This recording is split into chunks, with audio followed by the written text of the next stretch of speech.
साबा मानसिया gang rape आरो मार्डार बे मोननै इनसिडेन्टआव इनभल्व धनालिया मोनथाम इनसिडेन्टआव इनभल्व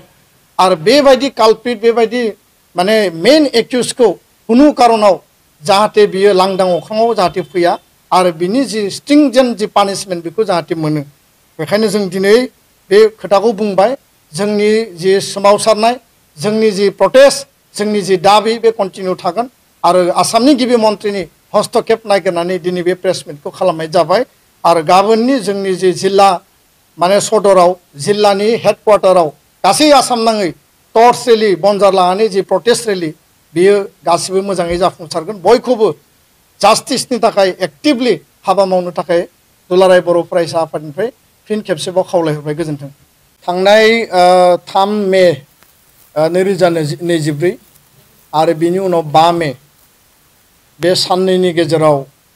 दुधनैनि जि मोनसे गैंग रेप इनसिडेन्ट सानै माइनर गार्लनि सायाव आरो 5 तारिखआव हिरण्मय खाख्लारिखौ बुथारनायनि जि जाथाय बे जाथायखौ लानानै दुलाराय बर' फरायसा आफादा जाथाय जानायनि उनावनो जोङो थार बिजिरनाय जास्टिस नागिरनानै रेलि खालामनाय जादों धरना होनाय जादों आरो लोगोसे दुधनैयाव जोङो दुलाराय बर' फरायसा आफाद राभा फरायसा आफाद आरो गासै हारि माहारिनि आफादफोरा ज' लोगो नांनानै अखा जुब जुब हानाय समनि गेजेरावब्लाबो जोङो मोनसे सुबुं गौमा आरो सुबुं रेलि खालामनाय जादोंमोन आरो बिनि गेजेरजों जोङो जास्टिस नागिरनाय जादोंमोन जे जाय मेन एक्यूज जाय मेन कालप्रिट धन आली आरो लोगोसे बाहार आली रेहमान आली बिथांमोना गैंग रेप इनसिडेन्टआव इनभल्व दङ आरो बेखायनो बिथांमोननि सायाव माने स्ट्रंनिफ्राय स्ट्रं एक्शन माने फासि होनांगौ आरो फास्ट ट्रेक कर्टआव बेखौ लांनांगौ आरो लोगोसेनो SIT गठन खालामनानै बे गुटै तदन्तखौ मजबुतै खालामनांगौ बेनि उनाव भिक्टिम परियाल हिरण्मय खाख्लारिनि नखर आरो सानै माइनर गार्ल जाय बिथांमोनखौ रेप खालामनाय जादोंमोन बिथांमोननि नखरनो कम्पेनसेसन होनांगौ हिरण्मय खाख्लारिनो 20 लाख थाखा आरो बे भिक्टिम परियाल रेप खालामजानाय नखरनो 5 लाख रां होनांगौ होननानै जोङो दाबि दैखांनाय जादोंमोन किन्तु दिनै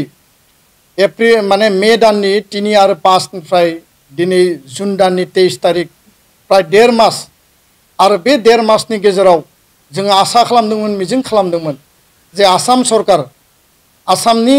जि सरकार दङ बे सरकारा बिनि सायाव मोनसे जास्टिस मोनसे न्याय होगोन होननानै दिनै जोङो नुबाय जे लखिमपुराव सुनील गगৈ काण्ड जादों बेखौ लानानै DGPआ बाहागो लाहैदों बेखौ लानानै मन्थ्रिया थांदों बेयाव माने ओरैबायदि परिबेस नुदों जे सुनील गगैनि जाथायखौ लानानै बिथांमोना बिराद एक्टिभ किन्तु जोङो दाबि दैखांदोंमोन जे बे हिरण्मय खाख्लारि मार्डार खालामनाय जि केस आरो बेयाव धन आली बिथांनि नखरनि शेखबर आली आरो परमिना बेगम 3 व्यक्तिया बेयाव इनभल्व दङ बे मानसिफोरनि सायाव जिखिनि एक्शन लानांगौ सरकारा बे भिक्टिम परियालाव फैनानै खबर लाफैनांगौमोन कम्पेनसेसनखौ फोसावनांगौमोन आरो बिनि न्याय बिसारनि थाखाय पुलिस आरो आइननि भाबै जिखिनि प्रक्रिया दङ बिनि सायाव फास्ट ट्रेक कर्टनि बेबस्था खालामनांगौमोन किन्तु दिनैसिम सरकारखौ आसाम सरकारखौ 2 शब्द जों खोनानाय नुवाखै कुनु मन्थ्रि नखराव थाङाखै DGPआबो नखराव थाङाखै जोङो साबायखर बावदों जे गवालपारा जिल्ला प्रशासन आरो गवालपारा जिल्ला पुलिस बिफानखौ जे बिथांमोना बे साबा सुबुंखौ एरेस्ट खालामदों आरो एरेस्ट खालामनानै जेलाव हरदों किन्तु जेलाव हरनायानो साफिसियेन्ट नङा दिनै जेलाव हरबाय जेलाव हरनानै दिनै बिथांमोना बेल आपिल खालामदों जुदि मास मोनथामनि उनाव बेल गनानै आरोबाव जुदि एक्शन खालायोबा सोरखौबा बुथारोबा सोरखौबा रेप खालायोबा कारन धन आलीया थांनाय 2023 नि नभेम्बर दानाव राजमेलानि समाव आरोबाव सासे माइनर गार्लखौ माने रेप खालामदों रेप खालामनानै 3 मास जेलाव थानानै बिथाङा गबोदों गबोनायनि उनाव सेकेन्ड आरो गैंग रेप खालामदों गणधर्षण खालामदों सेकेन्ड टाइम आरो बिनि उनाव थार्ड घटनाया जाहैबाय हिरण्मय खाख्लारि आरो बिथांनि टीमा जेब्ला बिथांखौ गामियाव खबर लानो थाङो बिथांमोनखौ एटाक खालामनानै देगारजों सुनानै बिथांखौ बुथारनाय जादों दा बे सासे मानसियानो मोनथाम घटनानि माने बेजों बे मेन कालप्रिट मेन एक्यूज दा बेखायनो जोङो जि दाबि होदोंमोन आरो जोङो दुधनैनि जि रेलि बे रेलिनि समाव जों एनाउन्स खालामनानै फैदोंमोन जुदि सरकारा बिनि थाखाय जुदि राइट जास्टिस होआब्ला खबर लायाब्ला सरकारनिफ्राय जुदि कोनो पदक्षेप जायाब्ला दुलाराय बर' फरायसा आफाद बड' मादार एस'सिएशन आरो गासै जोंनि हारिनि आफाद गौथुमफोरा लोगो नांनानै जोंनि जि धाराबाहिक आन्दलन जोंनि जि कन्टिनिउआस जि मुभमेन्ट जोङो जेब्लासिम न्याय आरो जास्टिस मोना जों बेखौ कन्टिनिउ खालायगोन होननानै दिनैनि बे प्रेस मिटनि गेजेरजों फिन आरोबाव आसाम सरकार आसामनि गिबि मन्त्रि डक्टर हिमन्त बिश्व शर्मा बिथांखौ आपिल खालामदों दाबि खालामदों जाहाथे बिथाङा इन्टारभेनसन खालामो हस्तक्षेप खालामनानै बे जि दुधनै गैंग रेप आरो मार्डार इन्सिडेन्ट बा बे जि मार्डार घटना बिनि सायाव जाहाथे बिथाङा माने स्ट्रंलि एक्शन लायो खामानि मावो आरो बिथाङा बिनि सायाव इनिशिएटिभ लायो बिनि थाखाय जों फिन दाबि दैखांदों आरो गाबोनो दुलाराय बर' फरायसा आफाद आरो बर' मादार एस'सिएशननि इनिशिएटिभआव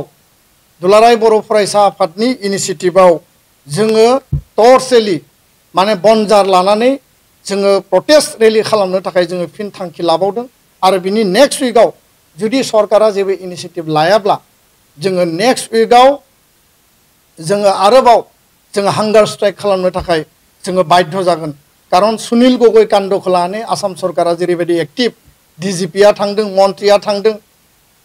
दुधनै काण्डनि सिगाङाव गुबुन गुबुन समाव आसामाव गोबां जायगायाव रेप इन्सिडेन्ट जादों मार्डार घटना जादों गैंग रेप इन्सिडेन्ट जादों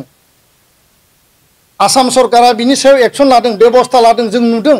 बिनि थाखाय जों धन्यबाद बावो किन्तु दुधनै इन्सिडेन्टखौ लानानै आसाम सरकारा दिनैसिमबो तु शब्द बुंनायखौ जोङो गोसोआव दुखु मोनदों आरो जों खुद्रिदों आरो बेखाय जोङो बुंनो बाध्य जादों असमिया मिडियायावबो बे खोथाखौनो बुंनाय जादों जे बर' जानायखाय ट्राइबेल जानायखाय इन्डिजिनियास मानसि जानायखाय जोंखौ खबर लायाखै नामा जोंनि बे घटनाखौ लानानै आसाम सरकारा इन्टारेस्ट गैया नामा